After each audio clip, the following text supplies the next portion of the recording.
Et salut les tennis! Et on continue notre série de changements à Roland-Garros. Et donc cette année, l'une des nouveautés, c'était le central, le cours Philippe Chatrier. Donc qu'est-ce qui est nouveau? Alors plusieurs petites choses. Déjà, ils ont augmenté le nombre de places. Pas beaucoup, hein, on était à 14 911 places, on est passé à 15 225, donc voilà, un petit gain, mais c'est surtout le confort. Les spectateurs sont beaucoup mieux installés. J'y étais, effectivement, j'ai pu confirmer que c'était beaucoup plus agréable qu'avant. Avant, c'était du plastique vert, on était très serré, c'était pas très agréable.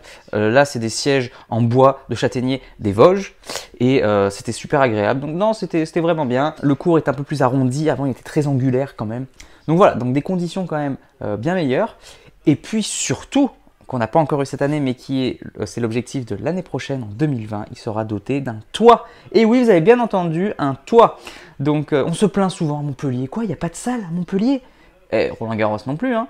Et Roland-Garros, il n'y a même pas de lumière.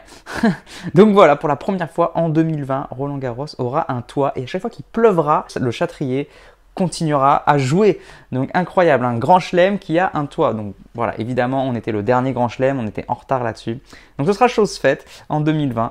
Donc voilà pour les changements du Philippe Chatrier. Donc j'espère que cette série de changements vous plaît. N'hésitez pas à me le dire dans les commentaires, hein, s'il vous plaît, c'est intéressant, c'est important pour moi. Donc moi je vous dis à la prochaine pour une nouvelle vidéo sur les changements de Roland-Garros. Et en attendant, n'oubliez pas, allez jouer au tennis, progressez et surtout, faites-vous plaisir. Ciao!